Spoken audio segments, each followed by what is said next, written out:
নমস্কার বন্ধুরা, অ্যাস্ট্রোসেজে আপনাদের সবাইকে স্বাগত জানাই। বন্ধুরা, আজ আপনাদের বলতে চলেছি 2026 সাল নিয়ে। 2026 সাল কুম্ভ রাশির জন্য কেমন থাকবে।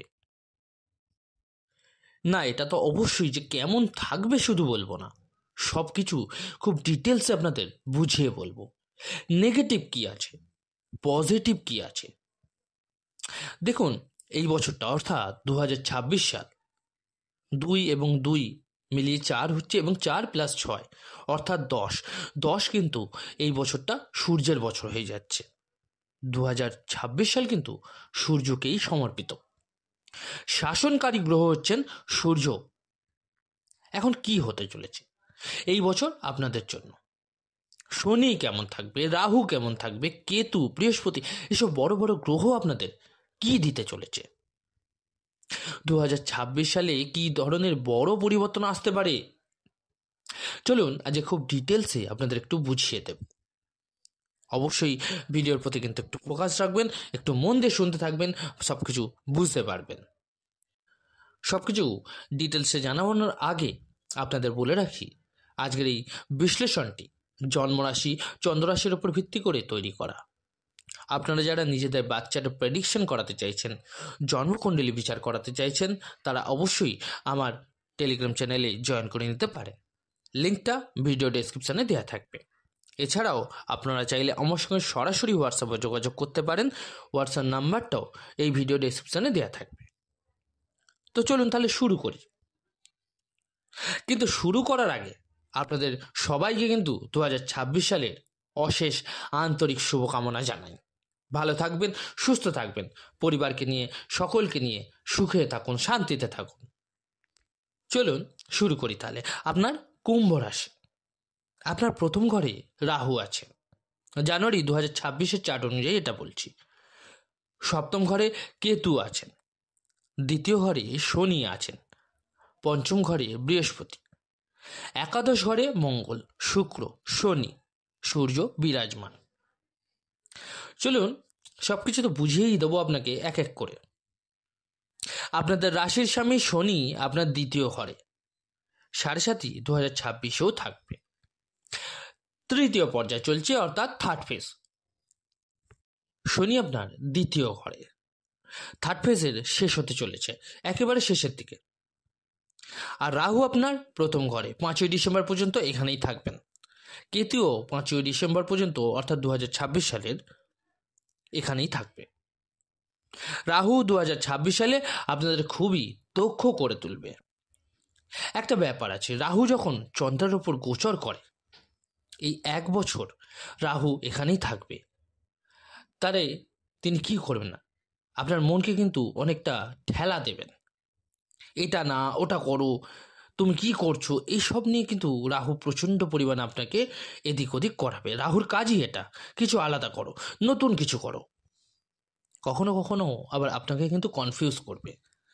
আপনি যাই করছেন, সেটা কেরিয়ার হোক, আপনার পড়াশোনা নিয়ে হোক, লাভ রিলেশন নিয়ে হোক, সেখানে কিন্তু আপনার মাঝে মাঝেই সন্দেহ তৈরি করে দেবে। নতুন নতুন আইডিয়া আসবে, নতুন প্ল্যানিং আসবে, কিন্তু সাথে আপনার সন্দেহটাও থাকবে।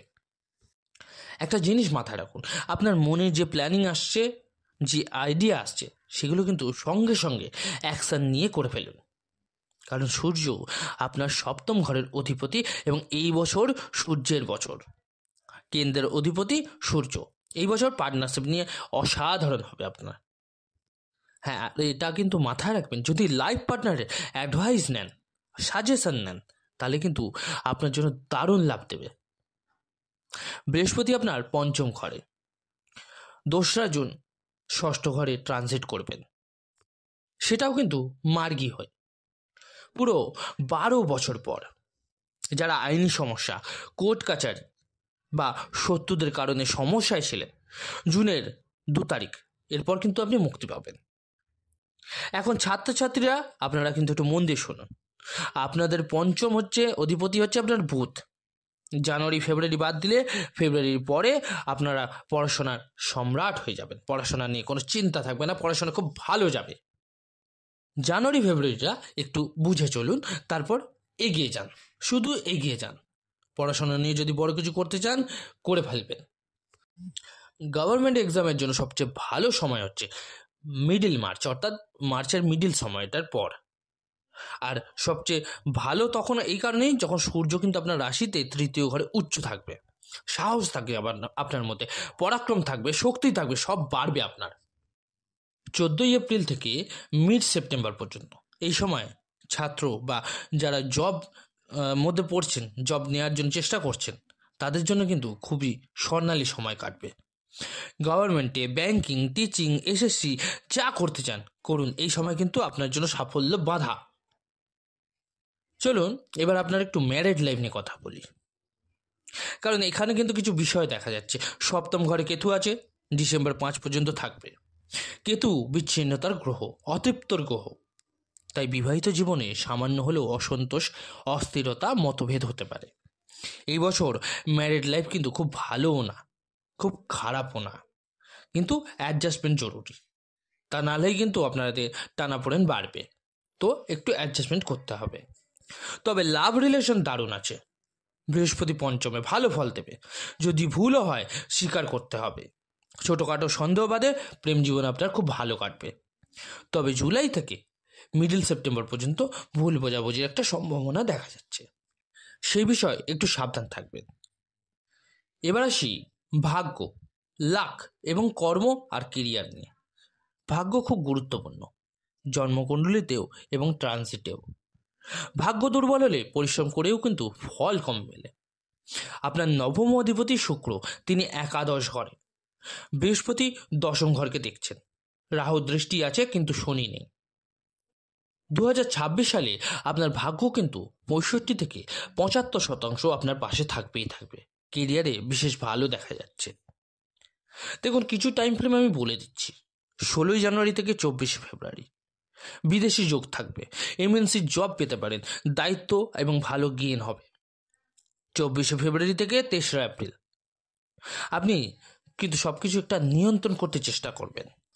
3রা এপ্রিল থেকে 20শে জুন কুম্ভ রাশির শ্রেষ্ঠ কেরিয়ারের জন্য, মানে শ্রেষ্ঠ টাইম ফ্রেম।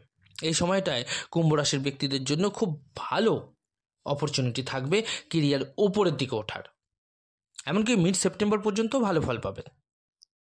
তবে হ্যাঁ, আমি এখনও বলবো জবের থেকে বিজনেস কিন্তু বেশি ভালো দেখাচ্ছে, কারণ এটা সূর্যের বছর। নতুন নতুন কাজ চেষ্টা করবেন, আপনি সফল হবেন। এবার একটু হেলথ নিয়ে বলি। বড় সমস্যা নেই, তবে ইনফেকশন, স্কিন ইনফেকশন, অ্যালার্জি, দাঁত, গলা, হাঁটু, এগুলোতে একটু সতর্ক থাকতে হবে। বাইরের বা বাসি খাবারকে একটু এড়িয়ে চলুন বন্ধুরা। তবে আপনাদের এটা বলে রাখি যে এই সময়টাকে আরেকটু ভালোভাবে পেতে হলে কি করবেন, কি উপায় আপনারা ফলো করবেন, সেটা একটু শুনে নিন। অবশ্যই প্রতিদিন শনির বীজ মন্ত্র জপ করতে থাকুন 108 বার করে। শনিবারের দিন কালো জিনিসের দান করুন, আর হনুমান চল্লিশা প্রতিদিন পড়তে কিন্তু ভুলবেন না। আর সকালবেলা উঠে উদীয়মান সূর্যকে জল দান করুন, খুব ভালো যাবে। কিন্তু আমি এখনও বলছি এগুলো একটু ফলো করুন, খুব ভালো সময় কাটবে আপনাদের পুরো বছরটা। কেমন লাগলো আজকের ভিডিওটা জানাতে কিন্তু ভুলবেন না, অবশ্যই কমেন্ট করে। ভালো লাগলে একটা লাইক করতে ভুলবেন না, আর চেষ্টা করবেন অবশ্যই একটু বন্ধুদের সঙ্গে শেয়ার করে নিতে। আর যে সকল বন্ধুরা নতুন শুনছেন তারা অবশ্যই চ্যানেলটিকে সাবস্ক্রাইব করে নেবেন। ধন্যবাদ।